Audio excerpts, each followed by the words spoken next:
Welcome. Episode 6 of the How to Life podcast.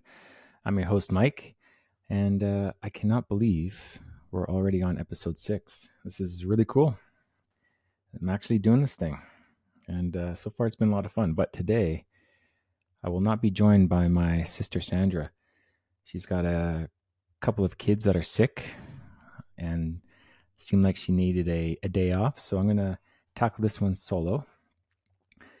And basically just kind of go over the week's events. I had a friend or a listener. He gave me some feedback on the podcast. He's like, look, I like your show, but I still don't know what Bitcoin is. You guys are still just talking about this magic internet money thing. And I think, maybe do a couple educational podcasts might help. Maybe near the end of each episode, maybe spend 15, 20 minutes. Today I might get into a little bit of that. I'm just going to talk about Bitcoin and kind of why it's important to me, and maybe explain a little bit of what this is. But when my sister gets back on the next podcast, we'll go more in depth. And it's hard to cover what this protocol is in one episode. If we were going to basically go from start to finish and cover every aspect of what this is, this podcast would be 6-7 hours long. And I can't talk for 6 or 7 hours long. I max out at around 45 minutes. My podcasting endurance needs a lot of work. I can't talk that long. and the sound of my voice actually kind of annoys me after about 45 minutes. So, yeah. And as tradition dictates, I am going to start this podcast off by talking about the weather. It is effing cold. And I'm really thankful to be inside right now recording this podcast with my nice warm cup of coffee. That's really good. I recently just switched. I used to brew my coffee with a traditional coffee maker. Put the grinds in with the coffee filter and then wait for it to brew for about 10-15 minutes. And I don't know, I find the taste, I'm losing the taste. So I pulled out my old French press, and last few days I've been using the French press, and man, night and day quality difference. I put that old coffee maker away, and the French press is my new go-to coffee drinking method for the time being. So I'm a bit of a coffee snob. But anyways, I'm already mumbling, going off topic here. But a lot happened this week, and a lot of really cool things happened this week. On Thursday, the spot ETF finally went live for trading. And I know in the last podcast I said I was sick of talking about it, but I'm not anymore. A lot of interesting things are happening. And the first day, the ETF trading volume hit $4.6 billion, which broke a ton of records. So there's a lot of interest. A lot of people are trading Bitcoin with these ETFs now. And just to put things into perspective, the gold ETF almost took 2 years to get to 1.5 billion. Bitcoin hit 4.6 in one day. So the interest is there from institutions, and that's really, really encouraging. And another little thing here is Coinbase, which is the custodian for most of the ETFs. In one day, they did $7 billion in sales, which is their largest volume ever. So this thing went off with a bang. I remember when trading went live, I pulled up my phone and I was just kind of looking at the price action, and basically went from 42,000 US dollars to 49,000 within about 10 minutes. And I had a bit of fear when I was watching that. As exciting as it was, I thought to myself, shit, this is it. No more cheap Bitcoin for me. I wish I would have stacked harder, even though I stacked as hard as I effing could. I thought the price was just going to absolutely God candle go to the moon. But then we had a $10,000 drop shortly afterwards. And that made me laugh. I wasn't scared or anything, but it's kind of funny, like my sister and I were talking about when we first got introduced to Bitcoin. we had that initial price pump. The euphoria was there, and then shortly after that, it was baptism by fire.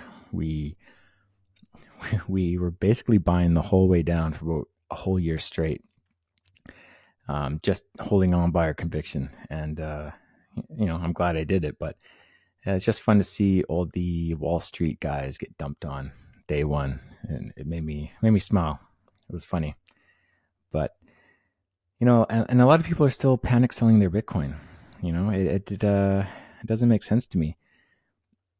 I'm just going to put things into perspective here. On that $10,000 drop, for the last 2 days, BlackRock has been packing their bags. They bought 11,439 Bitcoin in the last 2 days. So they're buying your fear, just like they've been buying your fear for the last couple of years during the bear market. So I am going to reiterate: do not sell your Bitcoin to BlackRock. Hold your Bitcoin. Who cares about the price action?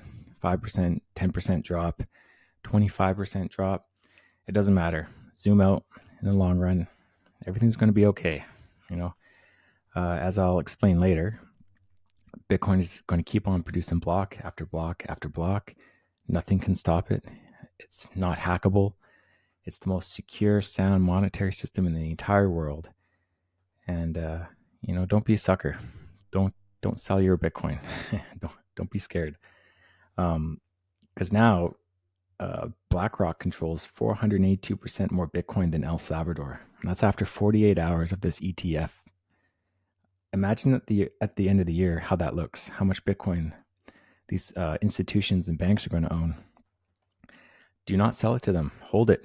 You have the most valuable asset in the world. So, yeah. But yeah, it was fun to watch, and I'm really excited to see what happens in the coming months. I can see the price going down quite a bit.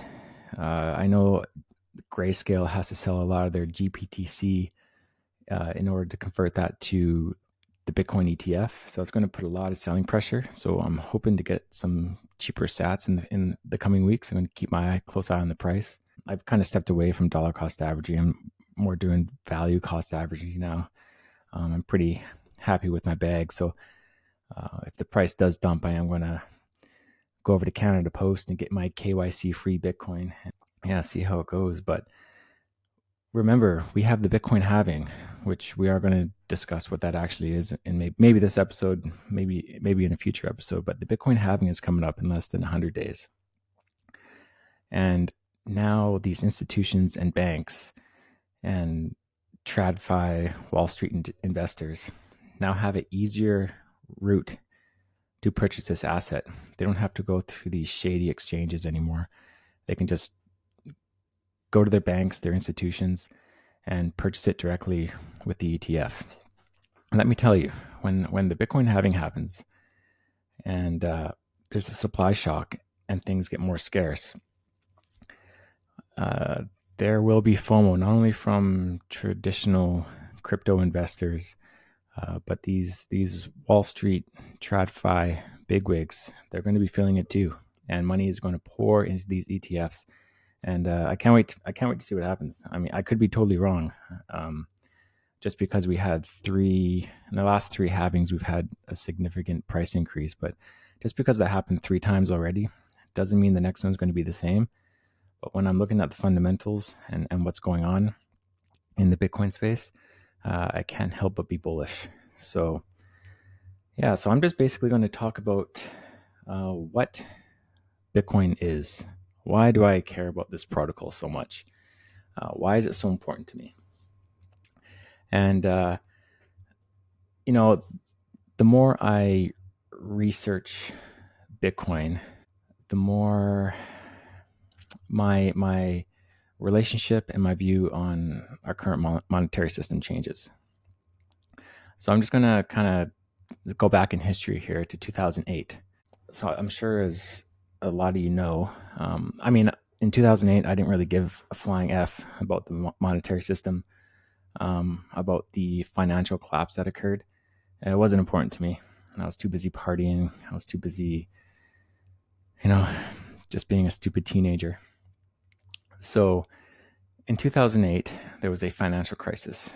And basically, it was the collapse of the United States housing market. Um, the housing bubble completely burst, and there were widespread mortgage defaults.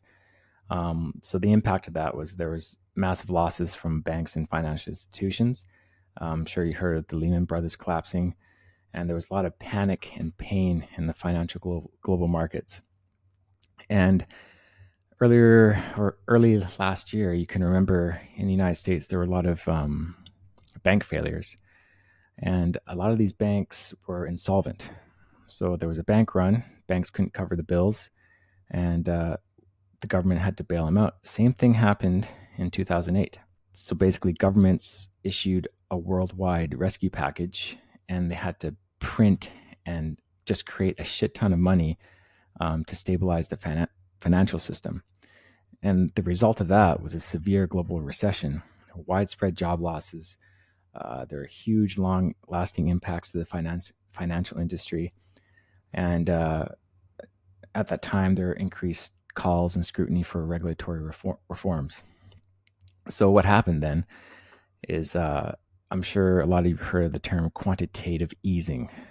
So, at that time, um, the Federal Reserve pumped a shit ton of money into the system, rescued all these banks and institutions, and then kept on propping up the markets ever since. So what should have happened, in my opinion, was, and it would have caused a lot of pain and hardship for sure, but these banks and institutions, these insolvent businesses that were run really poorly, should have been allowed to fail, right? So when you have failure and pain like that from the ashes, the better businesses can rise, and you'll have more of a stable system. So basically, you get rid of the crap and let the people that are actually running their businesses and that are financially secure and strong to run the world after that, right? But what happened was the government bailed out these banks and institutions that weren't solvent, and since then the debt has increased. Oh man, way more than tenfold. Right now, the United States is $34 trillion in debt. 34 trillion. That's a incomprehensible amount of money. I can't even. Yeah, it just doesn't make sense. That number does not make sense in my brain. And do you think they're going to pay that back? No. Uh, Joe Biden, man. By the next election, I can see that number doubling. We can be $70 trillion in debt. The guy just does not want to stop creating wars, social programs. I mean, this guy's going to spend, and then blame inflation on Putin. It is an inside job here, people. Inflation is an inside job. This is done by the Federal Reserve and the government of the United States. And here in Canada, same thing. We're very fiscally irresponsible, and we're going to feel the pain as well. So, 2008 financial crisis. Okay. So, because of that, this person or group of people using the pseudonym Satoshi Nakamoto published a white paper titled Bitcoin, a peer-to-peer electronic cash system. He created this protocol in response to the 2008 financial crisis. And what it is this is a protocol, right? So it is a way for us to adopt a new currency in order to store the energy that we spend at work every day, creating dollars to provide for our family and save for a hopeful future. It is a new way to do that because when we came off the gold standard in, I think it was 1971. Before that, when the dollar was actually backed by a hard commodity like gold, people had hope, right? They had hope for the future. They knew that when they went to work and they came home with their paycheck, they could keep that paycheck in their bank, and they knew that it was going to be worth more in the future because it's backed by gold, right? And gold has traditionally always increased in value, right? So when you have gold takes energy to produce, and it's backed by energy, right? Just like Bitcoin is. That's my opinion, anyways. So they held gold backed currency in their bank account because they gave them hope for the future that they'd be able to retire, that their dollars are actually worth something more. Ever since, so in 1971, Nixon pulled the world off the gold standard because he basically wanted to uh, create more dollars to fund more wars and to fund more social programs, right? So, in essence, the United States defaulted. So, since that day, the value of the US dollar has plummeted about 96% in value, I think. And that's not something I really ever thought about or learned about in high school. So, when when I got my first paycheck, had my first couple jobs, I didn't really know much about investing or about what this money actually was. So I would put my money into these, 1 to 3% savings accounts. And I didn't know that there was a thing called inflation at the time. I didn't know that our monetary system was being debased. So when you have your money in these savings accounts, you're actually losing buying power, even though you're getting 2 3% um, interest on your money. Inflation's a lot higher, and the government's printing this money out of thin air and funding all these social programs and wars and debasing your currency. So, I mean, you're just losing. You keep your money in a savings account, you are losing. And I started to realize this as I got older, is I just could not get ahead.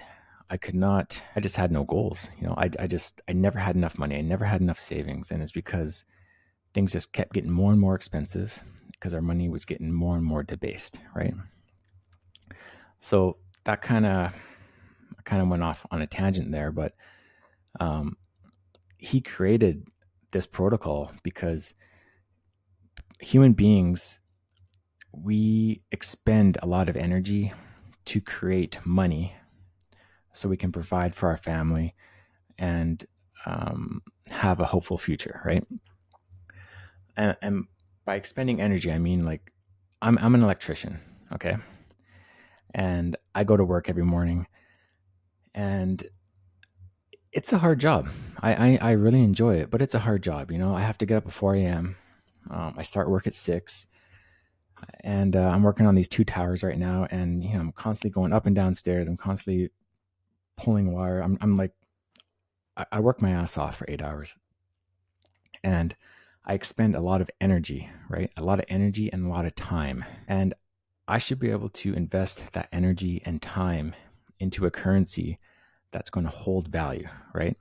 Why would I want to invest and save my energy and time spent at work in a currency that our government doesn't even respect?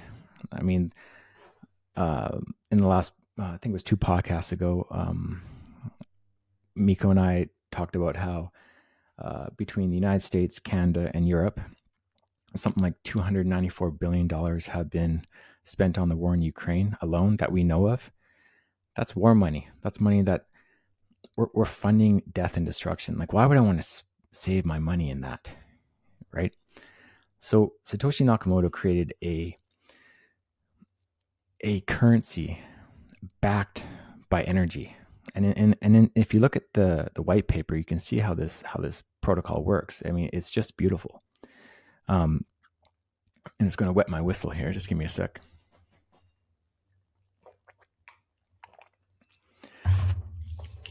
So I'm just going to kind of explain it from a high level zone here. I'm not going to get too into the weeds, but how the Bitcoin network works is money has to be backed by something, right? It has to be backed in order to be worth something, because when I work, my work is backed by energy, right? I go to work, I expel energy to create money, right? So I use energy to create fiat. That's why sometimes I joke that I'm fiat mining, because like I'm using energy to create a fiat Canadian dollars. Bitcoin is backed by energy. So basically, you set up a Bitcoin mine, right? Uh, Back when Bitcoin first came out, actually, you were able to just mine for Bitcoin on your laptop because it didn't need a lot of energy. So you use energy to create Bitcoin, right? Just like with gold. you use energy to create gold. And by that, I mean, if you go to a gold mine, you have tractors there, you have lights, you have generators, you have human beings all using energy, and a lot of effing energy to mine for gold, right? And then once you mine the gold, you have to send it back to a refinery. You have to refine the gold so that you have to ship it from the gold mine to the refinery. And then from the refinery, it gets shipped to all these minting companies where you get gold bars, gold coins, necklaces. And then those necklaces, gold bars, gold coins, they get shipped to distributors, and then people like us buy, right? So if you look at the ladder of kind of what happens from the minute you mine a piece of gold to when somebody buys a piece of gold, a lot of freaking energy is expended just so you can buy that 1 ounce gold coin, right? And that is what gives it value.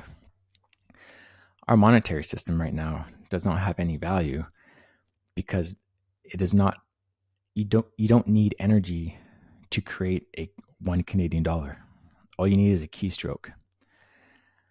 So that is why the mining aspect of Bitcoin is so important, because you actually need to use electrical energy to solve a complex mathematical problem, and then the reward for solving that complex and mathematical problem in your computer or the mining system, the mining rig you have, rewards you with the Bitcoin, right?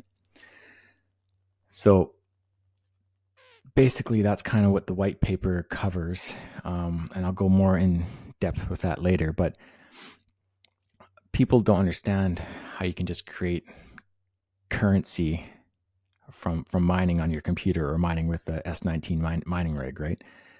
Well, you should be asking yourself, how can you just create dollars from the stroke of a key? That should make as little sense if you're not familiar with the Bitcoin network. So on January 3rd in 2009, the Bitcoin network officially launched with the first mining block. It was called Block Zero, or the Genesis block, I think. And then on January 12th, the first Bitcoin transaction took place, where Satoshi Nakamoto sent 10 Bitcoin to a computer scientist named Hal Finney. So this thing's been going since 2008, and it was in production before 2008. But in 2008, that's when Satoshi actually made the Bitcoin white paper. Well, I'm going to kind of just dive a little bit into the mining aspect here, and why this is so cool, and why this is such a important part of the network, and why. And the mining part is actually the reason why I feel so secure and safe in investing in this network. So back in 2008, when 2009 on January 3rd, when the Bitcoin network officially launched, there is a protocol within the protocol called the 51% attack, right? So what that means is you have the rules of the network, okay? And the network obeys by those rules. But if you have 51% of the network, of the nodes and the miners all agree to a new consensus, you can change the rules of the network, right? Satoshi Nakamoto in 2011 eventually moved on. In my opinion, I think he passed away, but he actually distanced himself from the network, ceased communication with the community, and completely disappeared. And then the network was handed over to the developers, and then basically it's been the people's money ever since. There's no face or name behind it. There's no owner or CEO. He's gone completely. So if he was still around, he would have the ability to change the rules of the network, just like Vitalik from Ethereum and all of the shareholders in the Ethereum Foundation.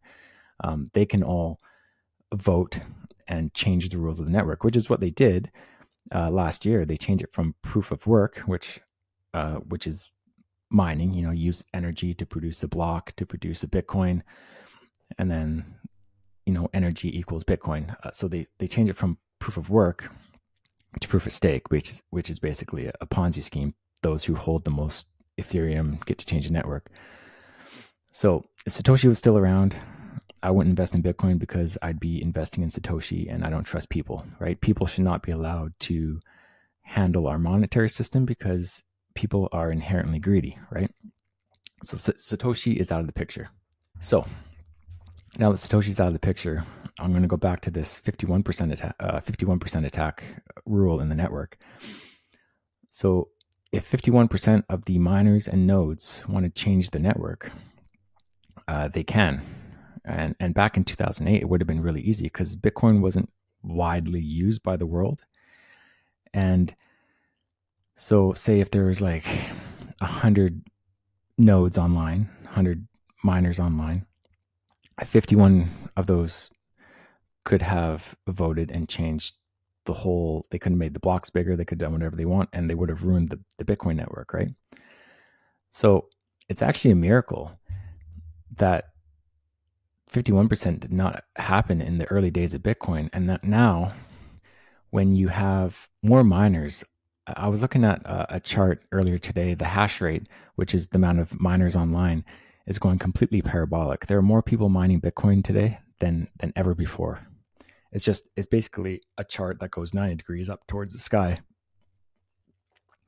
And why that is so important and why that is so healthy for the network is because that 51% attack cannot happen anymore. I read a statistic the other day. Basically, if somebody was to perform a 51% attack on the network, they would have to buy $38 billion worth of nodes and miners. And then they would have to put those miners online. And then once they do, there's actually not enough energy right now in the world to pursue that 51% attack. So the fact that it's never happened before in the past and it cannot happen in the future because of those metrics is a miracle. And a lot of things had to go right. There had to be a lot of luck involved to get Bitcoin where it is today. And that's just one of those things. You have people all over the world mining and fighting for Bitcoin. Governments can't change the protocol. They can't shut it off with the flick of a switch. There was so much energy. There's so much energy that they would have to expend to do it. It's impossible, right? And yeah, it's just fantastic. It's a miracle, in my opinion. So in 2013, Bitcoin surpasses $1,000 in USD for the first time. And then in 2017, Bitcoin hits another all-time high, nearly $20,000 USD. In 2021, Bitcoin reaches another new all-time high, 69,000 USD. Nice. So, and the reason why the price keeps going higher and higher and higher, I mean, a lot of people haven't looked at the Bitcoin price chart, but it basically starts bottom left corner and it just keeps going up and to the right. And that's because of this thing called the halving, right? And I'm sure a lot of people have heard about the halving. And this has to do with mining, right? So in 2009, when you mined a block of Bitcoin, you would get 50 Bitcoin per block. I think that was like, yeah. So in 2012, the first halving occurred. And the halving basically means the amount of Bitcoin that you can receive for a mining reward gets cut in half, right? So the reward got cut in half to 25 per block. In 2016 was the second halving. The reward got cut in half to 12.5 Bitcoin per block. In 2020, it was the third halving. And the reward got cut in half to 6.25 Bitcoin per block. And in 2024, which is this year that we're living in right now, in roughly April, the rewards are going to get cut down to 3.125 Bitcoin per block. So why this is so significant is because as more and more people are fighting for Bitcoin these days, and like I said earlier, the amount of people mining Bitcoin is going absolutely parabolic. There's more people now than ever. So when you have that many people fighting for Bitcoin, as energy is getting more and more expensive, and you have this demand, right? This thirsty hunger for more Bitcoin. And then all of a sudden you chop that supply in half. I mean, it's simple economics. Supply gets cut in half. You have the same demand, and then the price goes up.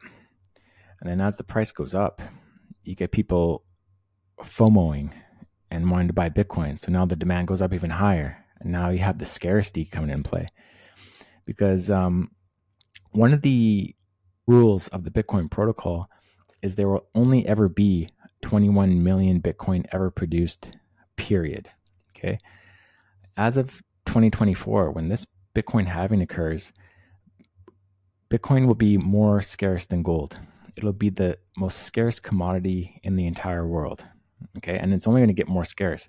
I mean, in 2028, the reward's going to be cut down to 1.56 Bitcoin per block.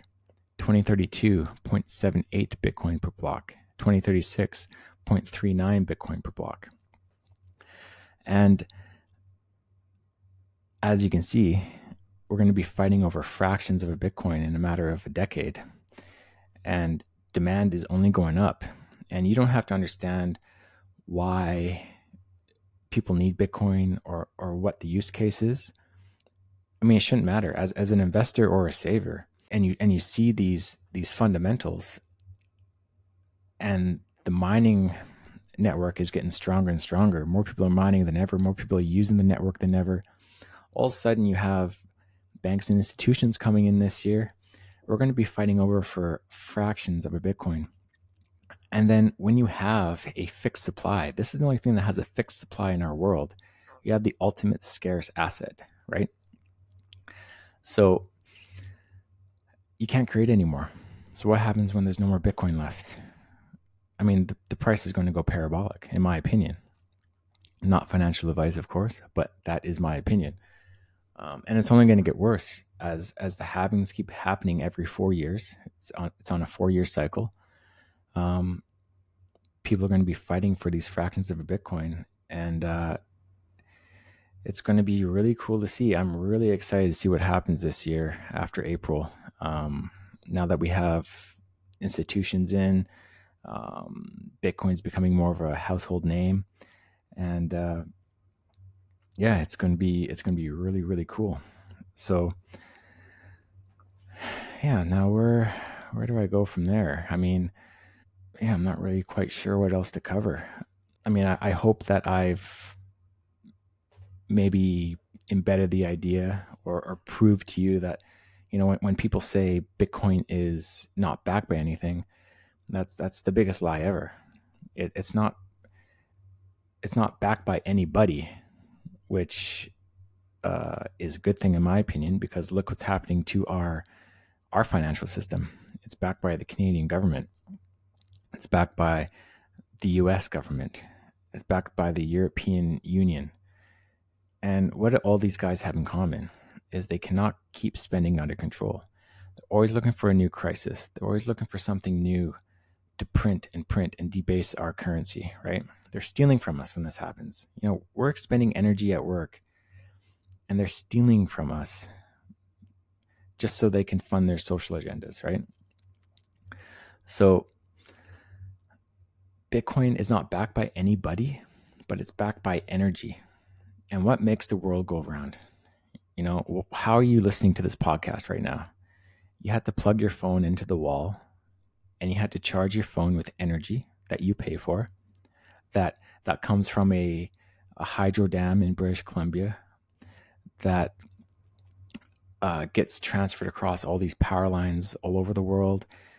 I mean, energy makes the world go around. So would you rather have a currency that's backed by the stroke of a key to fund another war, to fund another crisis, to do whatever social program you think needs to be done here? Or would you rather have a currency that's backed by the energy that we all use today, right? And as time goes on, Bitcoin is going to become more and more valuable because energy is going to become more and more expensive, right? So when you have a currency backed by energy, the incentive structure gets completely turned on its head. Now you got people saving in Bitcoin. You got people investing in Bitcoin programs because people know that their Bitcoin is going to be worth more in the future because the supply is always going to get cut in half. It's always going to be backed by the same energy. And we're going to have more and more people fighting for each Bitcoin block. And that's why I invest in Bitcoin. That's why I love this protocol so much. And yeah, I mean, I've made it pretty clear in the past. I really, really despise fiat. I really despise our educational system. They did a terrible job explaining to us what money was in high school. I mean, the general lack of knowledge about money today is a symptom of the exploitation that fiat is doing to us in plain sight. It's hidden behind obscurity by people, by those set in place in power.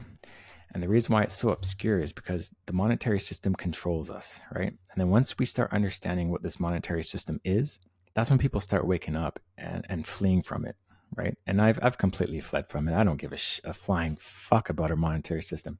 The monetary system is corrupted. It's completely broken. And then when you have a government body that is structured on a completely broken and corrupted monetary system, guess what? That government is going to be completely broken and corrupted. So, like personally, I'm not even going to participate in the next election because the monetary system, which is backed by the government, they're both completely broken. So my vote is Bitcoin. My vote is to defund the system. While that might sound silly, because what difference is one person like me going to make? I vote with my wallet, and that's something I've learned to do over the last few years, and it feels good. And Bitcoin shines a light in the darkness. When you start going down the rabbit hole, I mean, I only covered a small fraction of what Bitcoin is in this podcast today. And it's going to take many more podcasts. I mean, I spent thousands of hours researching this thing, and I still have I still don't have a complete firm grasp on what this protocol is. I'm always learning new things. But when you have a currency like Bitcoin, it shines a light in that darkness. It makes you realize what's going on in the world around you. And when you see our financial system and our governments for what they are, they're not in it for us. They're in it for their own personal gain, right? We're just pawns. And Bitcoin shines a light in that darkness. It gives us a lens to see what is actually going on in the world. And, that's, I think that's a pretty good place to end. This is a little bit of an impromptu episode. I just want to kind of give everybody something to listen in the meantime. Next week, Sandra will be back, and we got a lot to discuss. I mean, I only covered a little bit of the news, but I'm sure next week there's going to be a lot more to talk about too. But yeah, I'm kind of done blabbering here. This is my first solo show, so hopefully it goes off pretty good. And I just thank you all for listening. All right, take care. See you next week.